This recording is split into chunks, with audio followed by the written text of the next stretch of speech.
So we begin this season with me coming back to the game after a few weeks of break, and I realise I've got no images or recordings in my files for the start of the season. This is what I'm greeted with, and I'm not sure what the hell happened.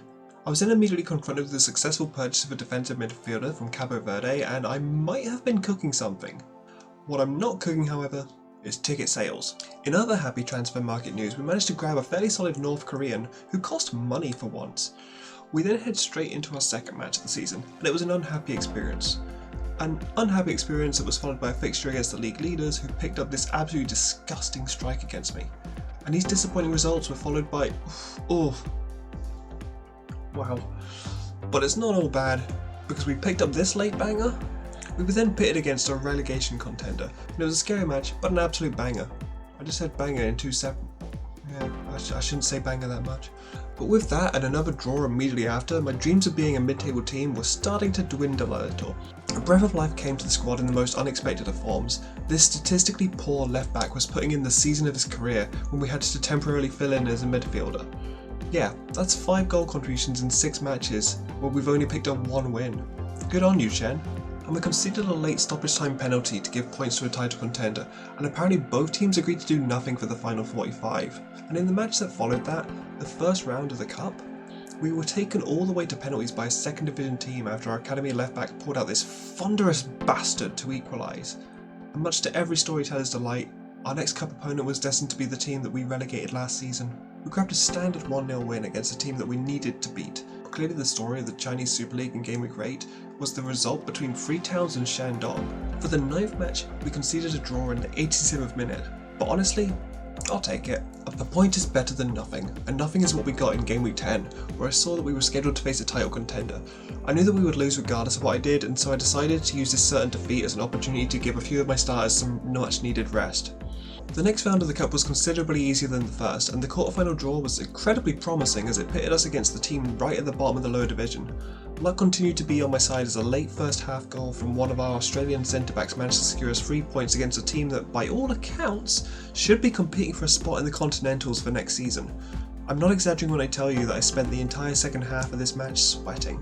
The next few days were a bombardment of headlines as a takeover rumour began and was immediately confirmed. The new owners seem to be happy with how things are going for me, and a report on Chinese youth development praised us for our work. In our next match back, we conceded a disappointing draw against the team directly above us, but honestly, my aim at the moment is to be a mid-table team, and that's more or less where we are right now.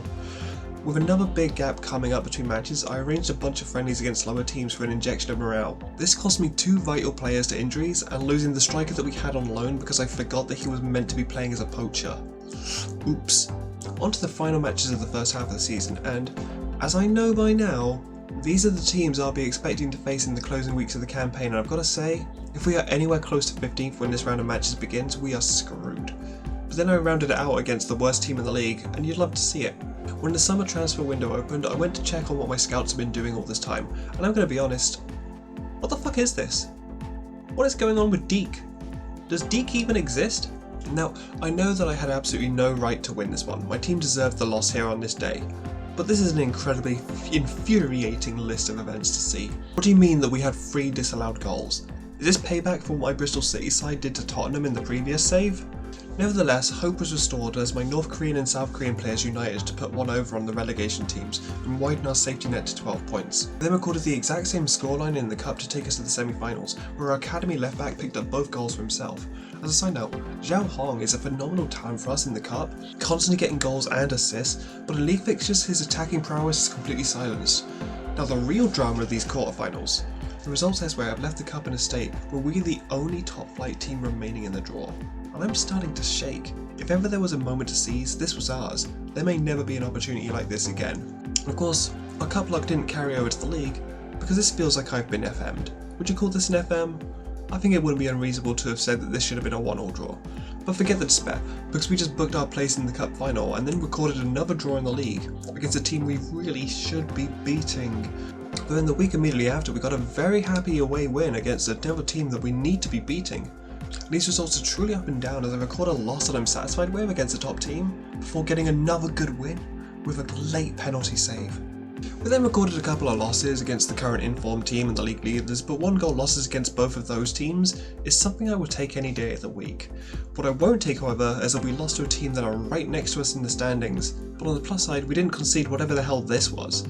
That catastrophe was followed by the announcement that our striker was tipped to win a league award, except he's not our striker. He's the loanee that was taken away from us in the summer. In less self-centered news, Lushan managed to grab their first league win after 26 matches, so I'm happy for them right now. Then when our youth intake comes in, I frankly don't see the potential in any of them. Like, this is the guy with the best prospects, and this striker seems to have a reasonable trifecta, although his height, jumping reach, heading and strength are all way beyond repair. So for this intake I've decided I'm just going to sign them all, just to sell them later. And then, before I could even start preparing for the next match, I was told that our place in the top division was secured for another year with 5 games in hand. And this is exactly what I was hoping for last season. In the midst of all this good news, my Ugandan penalty god got upset because I broke the promise that I'd made to him to develop the club's youth goalkeepers, which doesn't make any sense to me, because all of our goalkeepers are from the academy. Like, I physically couldn't break the promise when I made it. Is he mad that I prioritised the best keeper over the others and let the other 2 play in the 2 youth teams? As I had predicted, and worried earlier in the season, our final 5 games were against some heavy hitters, so it was a relief that we had secured our position weeks in advance, and you can only imagine my pride when one of my prime academy talents was then chosen for national duty in the senior Chinese squad, and they didn't leave him on the bench as he received his first ever cap at the age of 18. With the league season done and dusted, all that remained was the cup final, a 2-legged home and away fixture where we secure a commanding 2-goal lead in the first leg, which, with us being us, we proceeded to throw away 1 week later and we had to resort to penalties, and oh boy, we almost dropped it. That is the first piece of silverware in this challenge, and with that we have qualified for the 2026 Asian Champions League. We're a lower mid-table Chinese team going into the Asian Champions League. We're going to get slaughtered, and I hope the pay is at least worth it because we are still deep in debt. Much to my amusement though, you win 1 Chinese Cup and all of a sudden you're one of the top 10 Faroese managers of all time. Then, as we wrap this glorious season up with our year in review, I realised that it's recorded our cup final result wrong, but who cares, it's still ours, and I highly doubt we'll be able to defend it next year, but this could be a stepping stone to something even greater in the years to come.